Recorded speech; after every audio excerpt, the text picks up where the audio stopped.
latar belakangnya itu cilok merupakan salah satu jajanan tradisional khas Indonesia yang berasal dari olahan tepung tapioka atau aci. Nama cilok sendiri itu merupakan singkatan dari aci digulung yang merujuk pada cara penyajiannya, yaitu adonan aci yang dimasak di atas wajan datar, kemudian digulung menggunakan tusuk bambu. Jajanan ini tuh banyak banget dijumpai di lingkungan sekolah, pasar tradisional, dan kawasan permukiman, sehingga menjadi bagian dari keseharian masyarakat, khususnya anak-anak dan remaja. Keberadaan cilok itu sebagai makanan kaki lima menunjukkan peran penting kuliner tradisional dalam memenuhi kebutuhan pangan masyarakat dengan harga yang lebih terjangkau. Kemudian bahan baku cilok juga mudah diproses, mudah diolah, terus proses pembuatannya juga sederhana serta tidak memerlukan peralatan yang rumit. Hal ini tuh menunjukkan cilok sebagai peluang usaha kecil yang banyak diminati oleh pedagang tradisional. Selain itu, tekstur cilok yang kenyal dan rasanya yang gurih juga membuat makanan ini digemari oleh berbagai kalangan.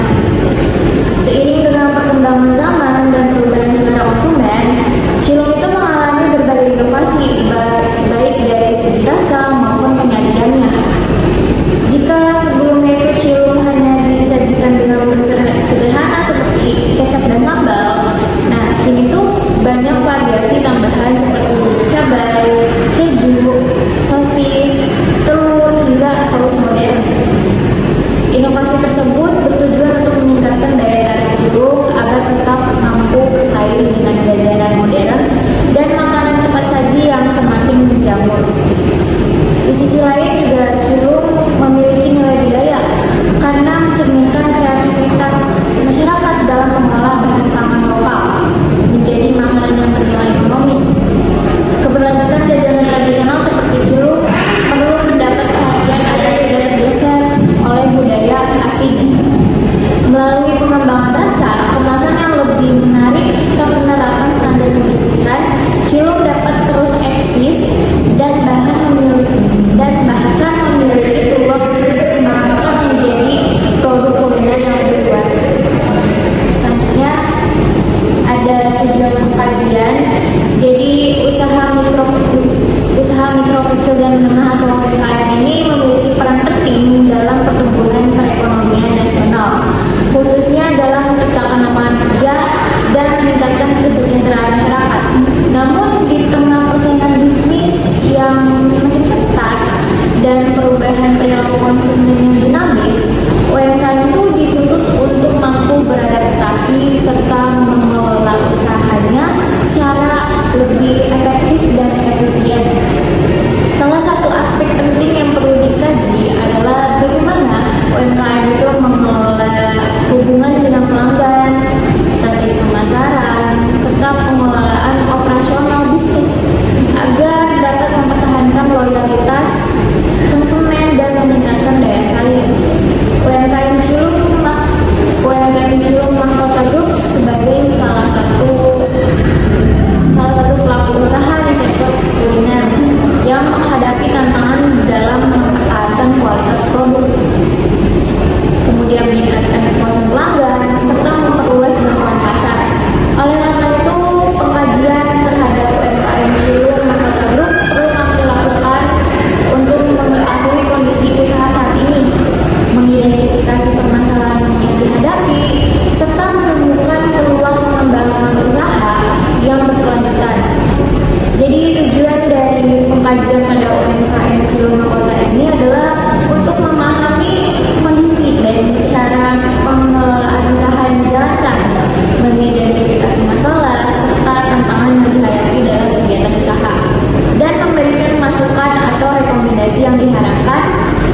UMKM, pemahaman proses produksi penting untuk meningkatkan efisiensi, meningkatkan biaya, dan menjaga konsistensi kualitas produk.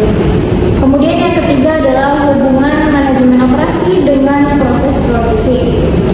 Jadi manajemen operasi itu berkaitan erat dengan proses produksi karena keduanya adalah bagian dari sistem transformasi input menjadi output. Dalam bukunya Heiser, Render, dan Manson juga membahas 10 decisions areas atau area keputusan penting dalam manajemen operasi seperti desain produk dan jasa, strategi proses dan kapasitas, serta pengelolaan kualitas yang semuanya mempengaruhi bagaimana proses produksi direncanakan dan dijalankan. Keputusan-keputusan ini tuh membantu pelaku usaha merancang proses produksi yang lebih efektif, meningkatkan produktivitas, dan memenuhi permintaan pasar yang lebih baik. Kemudian yang terakhir yaitu yang keempat ada produktivitas dan efisiensi produksi. Jadi produktivitas dalam proses produksi menunjukkan hubungan antara output yang dihasilkan dengan input yang digunakan. Tujuan utama manajemen produksi adalah meningkatkan produktivitas dan efisiensi agar sumber daya digunakan secara optimal tanpa menurunkan kualitas produk. Efisiensi produksi dapat dicapai melalui perencanaan yang matang, penggunaan teknologi tepat guna, pelatihan tenaga kerja, serta pengendalian mutu yang ketat. Hal ini penting bagi UMKM karena dapat mengurangi pemborosan dan meningkatkan daya saing usaha. Terima kasih. Jadi materi selanjutnya di sini ada metode penelitian. Nah, metode yang kita gunakan adalah dengan observasi langsung dan wawancara. Kita datang secara langsung ke lokasi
Selain itu, berdasarkan hasil analisis break-even point, diketahui bahwa usaha memerlukan volume penjualan minimum agar dapat menutup seluruh biaya produksi yang dikeluarkan.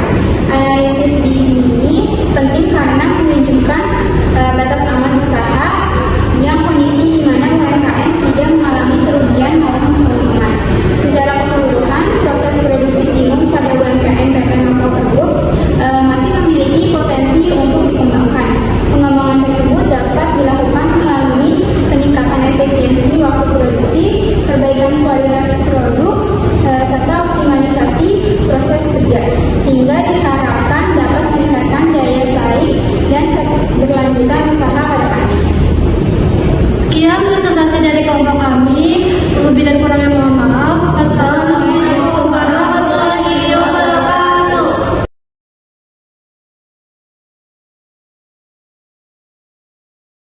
Paling itu kita harus nyiapin bahan-bahan pokoknya, kayak misalkan ini kan aci ya, cilung, nanti sagu, terus telur, minyak, sama bumbu serundeng. Udah paling itu aja. Ini bahan-bahan pokoknya. Jadi adonan, dari adonan. Dari aci itu dibuat gimana gitu? Oh, dari ya aci, terus dituang lah, ke wadah, terus dikasih air, bumbu asin, terus dikasih telur sedikit buat pengembangnya. Terus kalau udah dibikin, digoreng di minyak panas, barulah ditaburin ke bumbu serundeng. Udah siap dimakan kayak gitu. Tiap hari, ya diproduksi tiap hari karena kan saya di sini tetap mangkal. Tiap hari pasti bikin, cuman bikinnya itu kita dadakan. Kalau misalkan ini nggak nunggu dingin gitu, jadi panas-panas lah gitu, hangat-hangat. Kurang dari 1 menit kalau untuk bikin satu, kecuali kalau dari pertama bikin adonan paling lamanya itu sekitar 5 menit. Kalau lagi rame bisa di atas 1,5 J kita. Tapi kalau lagi sepi paling 700. Cara menggulung atau menggoreng si adonan ke minyak panas itu agak lama karena kalau butuh keahlian lah khusus untuk menggulungnya gitu. Itu paling lama. Kalau ini paling kalau libur ada yang gantiin teman. Tapi untuk sekarang mah saya sendiri. Paling utama bumbu serundeng itu paling utama. Terus ya kalau sagu kan mudah didapat lah gitu ya, kayak minyak, kayak telur mudah. Tapi untuk serundeng di pasar aja nggak ada. Jadi kita khusus belinya itu dari Kuningan, kita pesan. Itu sampai keteteran ya, sampai lupa makan lah, lupa istirahat. Itu pas biasanya terjadi pas kapan? Ini pas lagi viral-viralnya di TikTok. Cuma ya untuk per hari itu kita harus punya target 2 atau 3 kilo, itu udah ada keuntungan. Aja sih perbedaannya. Oh, tapi banyak nggak atau signifikan nggak? Kayak misalnya kalau misalnya lagi bikin produknya sedikit, jadi kayak produknya terus kayak pendapatannya turun, atau misalnya kalau sedikit banyak, jadi banyak banget pendapatannya gitu. Iya sih ngaruh juga kayak gitu. Jadi kadang-kadang kalau kita nyetok, kadang-kadang yang jajannya kurang, ya otomatis ada kerugian juga karena kan stok barang itu uang buat belanjanya itu yang udah keluar ya kembali. Oh iya. Terus misalnya kalau kayak gitu cara ngatasinya gimana tuh kalau kayak gitu? Cara ngatasinya sih ya mungkin di stok dulu buat besok dijual di esok harinya lagi. Ya, mungkin diperbaikinya dari cara apa ya, rasa atau gimana. Mungkin lagi nyari-nyari ide juga sih dari rasa biar pelanggan itu nggak bosan, saya harus apa lagi. Itu aja sih. Kalau untuk di sini sih mungkin nggak ada ya kalau untuk di sini. Cuman kalau untuk yang masalah yang kerja emang di sini bukan di sini doang gitu. Untuk Cilung, untuk wilayah Bogor, kalau kita udah selalu ada kayak Alun, Bogor, Taman Elang, semua lah IPB semua.